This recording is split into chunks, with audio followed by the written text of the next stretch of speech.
Indiana Jones and the Dial of Destiny. Harrison Ford returns once again as the titular character, along with Phoebe Waller-Bridge, Mads Mikkelsen, among others. Directed by James Mangold and written by a bunch of different people, including David Koepp. The film takes place in the late 1960s, with Indiana Jones dragged into another adventure when an old foe from his past pops up, trying to obtain a certain artifact that could change the course of history. It's been a long road for the last 15 years leading up to Indiana Jones 5. We were wondering if this was even going to get made anyway, with Harrison Ford's age and his commitment to the sequel trilogy, while Force Awakens, and the small part that he had in Rise of Skywalker, and with the coronavirus pandemic getting in the way, it hasn't really been an easy ride. With the legacy of the three films being so cemented in cinema and also in pop culture, it was just going to be impossible to live up to the legacy of those movies. Well, in my case particular with Raiders and Last Crusade. I mean, Temple of Doom, I'm not too crazy about that movie. You can watch my review if you want to know. I still think it's a good movie, but I wouldn't call it the best of the Indiana Jones. I would probably say it's my least favorite of the original three. I would rather watch that over Crystal Skull any day of the week, to be honest with you. That's not even a competition. But instead of Steven Spielberg, James Mangold is behind the director's chair. And when I heard that he was announced to be the director, I thought it was a really great choice, because if you look at his filmography, he's got a wide variety of films under his belt. Copland, Walk the Line, 3:10 to Yuma, Night and Day, the 2013 Wolverine film, Ford vs. Ferrari, and even Logan. This guy has practically done every single genre in the book, but what really makes him stick out as a filmmaker, and other people have pointed this out, he brings an old school classic film type of feel to his movies. Well, most of them anyway. And it's really noticeable when a certain film of his takes place in a certain past era. I think he's in a lot of ways a very underrated director, and I think that with his style, I know that he was going to bring a certain amount of grit to Indiana Jones, and if Spielberg wasn't interested in coming back to the franchise, I think Mangold was probably the best successor to take his place. But then, as everybody knows, the initial reaction at the Cannes Film Festival wasn't exactly the kindest response. It's only now that more people are seeing it that the Rotten Tomatoes score has risen up to about maybe 68%, last I saw anyway. It's not exactly high praise or anything, but consensus-wise, people are saying that it's good, not as great as the original three, and that's probably about the same spectrum that I would land on. I was not expecting it at all to be on the level of Last Crusade or Raiders, because those two instances, that's lightning in a bottle. It's going to be impossible to replicate that. Once, maybe, twice, that's a really high bar to reach. I mean, Crystal Skull, even with some of the things, as I pointed out in my review, weren't really that bad. It was going to be almost impossible, in fact, practically impossible,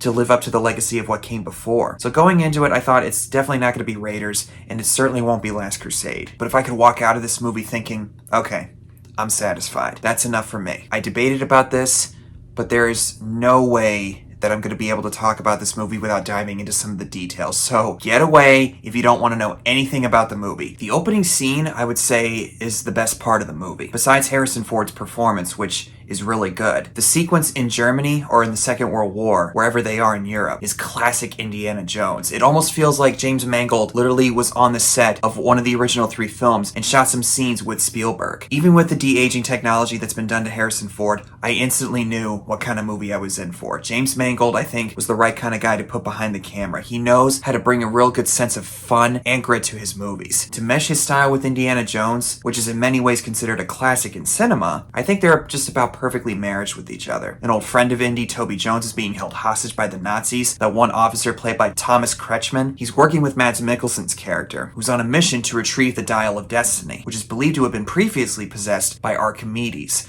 a famous Greek mathematician from the ancient Roman Empire. And as far as the de-aging of Harrison Ford, I knew from the trailers that people were going to be throwing their hands in the air in frustration over that and saying that it took them right out of the movie, it didn't look good. Almost everybody online has been talking about this, among other things I'm sure that people have problems with. Some shots it looks good, other shots not so much, and a lot of that is due to the lighting of certain scenes. But what really threw me off about it was Harrison Ford's voice. It was pretty clear that this was old man Harrison Ford walking around in those scenes, and they didn't use some kind of archive technology to meld his voice along with the way he used to sound back in the 1980s. But even so, I was able to get into the movie regardless, and it thankfully has a moment where Indiana Jones might not get out of this alive. We see that sense of vulnerability. We see a couple other moments like that towards the climax, but here where he barely manages to escape by the skin of his teeth when Toby Jones shoots that Nazi officer, that to me felt like a rectification of what happened in Crystal Skull, where he didn't really have that sense of vulnerability. Then the film cuts to about 20 years later, where Indy's approaching retirement, still teaching in archaeology, but everybody else is distracted by what's going on with the protests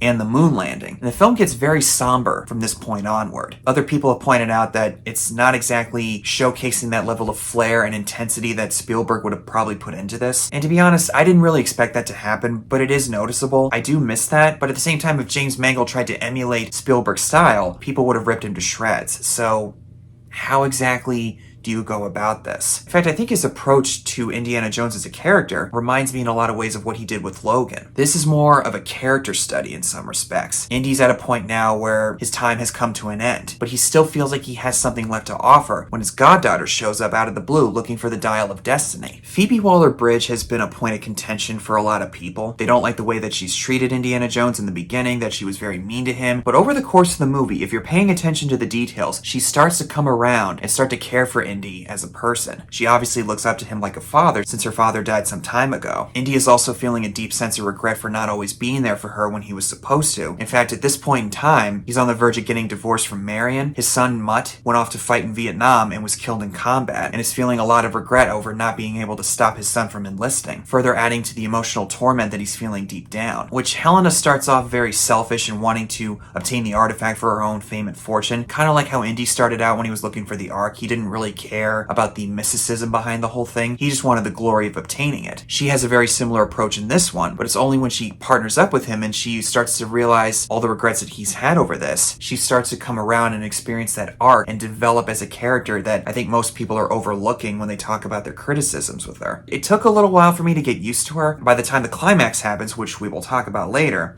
I was able to finally get behind her. And with Mads Mikkelsen as Jürgen Voller, first of all, he has the look of a bad guy. That haunted face should tell you everything you need to know. I wouldn't call him my favorite Indiana Jones villain. I still think it's Donovan from Last Crusade, along with Vogel from that movie as well. But I do think his eventual motivation when it's revealed makes it fit within the framework of the movie, although I think the reveal comes a little too late, that maybe we could have learned about that earlier on, maybe in the midpoint of the movie, because it's revealed that he wants to use the Dial of Destiny to go back in time and kill the Fuhrer, Adolf Hitler, so he could be the rightful ruler of the Third Reich. It's about all we really get from him as a character, but Indiana Jones villains aren't exactly known for their deep character work, so I think for this movie he gets the job done. Antonio Banderas doesn't really have much to do in there. He's only there to help Indy get to a certain spot in the ocean or in the Mediterranean to find the artifact that they're looking for in order to find where Archimedes' tomb is. It was nice to see him in an Indiana Jones movie, and I think any actor who's been around the block for a long time would love to be in a movie like this. In fact, when they go down to the ship, we get to see what the creepy crawly or scary creature was. It's the eels in the shipwreck.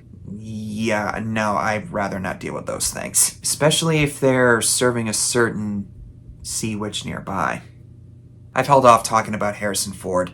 He is truly amazing in this role. It's really obvious that he cares very deeply about this character, and he gives it his all every time. Even with certain moments that I think in Crystal Skull he was kind of coasting along, he still is very passionate about Indiana Jones, especially in comparison to Han Solo. It's no secret that he's not really a big fan of Han Solo, but even so in that movie, Force Awakens, he was able to give it 100%, and I think it's probably because he liked working with JJ and with other things that they were able to give his character to do, but that's besides the point. For Harrison Ford to be the age that he's at and still want to do an action-adventure film like this, how he still has it, I will never understand. But if he wants to do it, by all means, the ball's in your court, Mr. Ford. And I like that they don't really have him do all this crazy stuff. He's obviously not able to do the stuff that he used to do. And if he tried to, his body would fall apart within seconds. And they have him acknowledge the fact that he's now an old man. When they're trying to climb the cliff, his whole body is now practically falling apart. But it's not like Shia LaBeouf saying, what are you, like 80? Like a smug jab at him. It's acknowledging the fact that he's not as young as he once was, but he still has it in him to go on one last adventure because he feels like he has something left to prove. As for the action sequences, there's nothing near the level of excitement of the truck chase or the tank chase in the original 3. The sequence during the parade in New York City, where Indy's on a horse running through the subway track trying to avoid the trains coming at him, that's not too bad, but the best sequence is probably when they're going through Tangier. Helena and Indy are being chased by her former associates that she owes money to, but it starts off with Indy and Helena in separate cars, and then they eventually have to team up together to get the dial. Even if he doesn't quite match the level that Spielberg was able to emulate in the original 3, Mangold I think still does a solid job helming that sequence. It feels like something you would see in the original 3 films, like a classic swashbuckling adventure. And even so, how would you outdo the truck chase from Raiders, or the tank chase in Last Crusade, or even the minecart scene in Temple of Doom?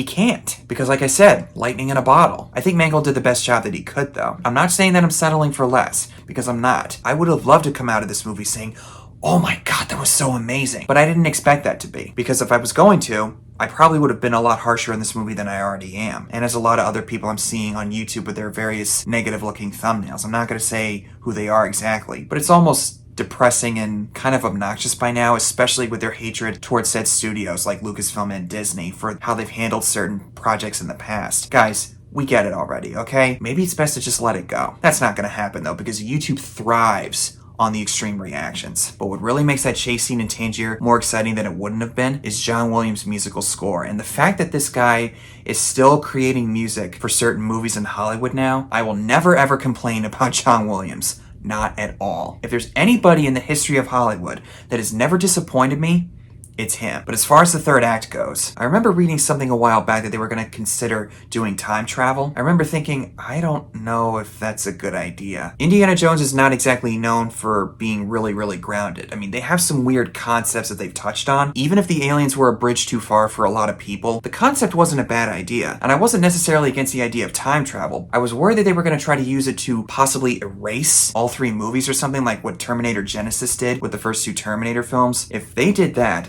I would have been really upset. Thank God they didn't, though. After Voeller's motivations are revealed and they're going to go to a certain spot in the storm, a portal starts to open, meaning that they're going to travel to a certain point in the past. Then Indy starts to realize, wait a minute, Archimedes didn't consider continental drifts. You're probably going to be off course. And they end up in the raid of Syracuse in Sicily. The Roman ships are coming in, they look up and see the planes in the sky and they call them dragons, which does not strike me at all as an inaccurate assumption, because the stories of Native Americans seeing the European ships coming to their shores more than likely had a similar reaction. They had no idea what they were seeing. And they crash land nearby, and Archimedes himself comes to see Indy and he gives them the dial. And it also answers certain questions that I had when Helena and Indy discover Archimedes' tomb and they see a watch around the wrist of his skeleton. And she points out the carving on the tomb saying, wait a minute, these things have propellers on them. Seeing how it plays out when they enter the portal, those questions were immediately answered. So the plane crashes and Voeller ends up getting killed, which once again keeps in vein with that trope of the villain's hubris eventually destroying them. Indy tries to argue with Helena that he wants to stay. Since his son's gone, his wife Marion doesn't really want anything to do with him, supposedly. He feels like he doesn't really have anything to go back to, so he feels more comfortable staying here. And I was starting to think, okay, this might be a good way to end it. And I think that for him to be in a time period that he's been studying his entire life, I would not have had a problem with it. But since Helena is not willing to lose another father figure like she did before, she knocks him out,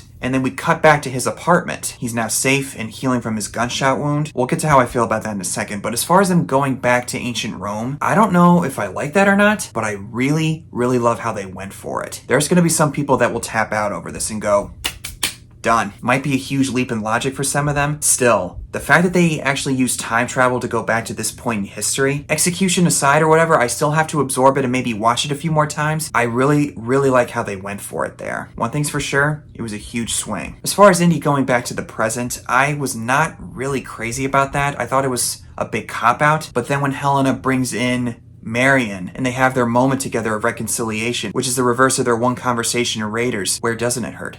Here, and here. My initial thoughts of disliking the fact that they brought him back, all of that went away. I thought, forget what I said. I gotta admit, it did get me emotional. Especially with John Williams' music. Oh yeah, and Sala. Just a small appearance. He's only there to help Indy get to the airport, and he shows up at the finale with his family and his grandchildren. It was still great to see him back. Give him hell, Indiana Jones! And the final shot of Indy's hat hanging from the fire escape, and Indy grabs it from off screen, and he uses the old-fashioned circle closing in with the blackout from the rest of the screen. Got a chuckle out of me, because you don't see those kind of endings in movies anymore. Dial of Destiny I would not put on the same level as Last Crusade or Raiders, but as one of my friends pointed out, it is a solid base hit. Not every season has to be a Super Bowl season. Not that I would complain or anything, but sometimes having a solid season where you make it into the playoffs or the NFC or AFC Championship, I'm speaking on NFL terms by now, those kind of seasons I could walk away feeling satisfied. A sense of fun and excitement was thrown in there. Not settling for less, it's not always a guarantee that we're going to have A+ material every time. But in conclusion, Dial of Destiny is a worthy send-off for Indiana Jones, and it's probably the best way you can end it. They have said multiple times that this is Harrison Ford's last time as the character, And if you ask me, I won't be complaining. So those are my thoughts on Dial of Destiny. Thank you guys so much for watching. What are your thoughts on the movie if you've seen it? Comment below and tell me what they are. Whether you love it, like it, think it's alright, or do you hate it? Whatever the case, please keep it civil down there. And as always, I'll see you in the next one.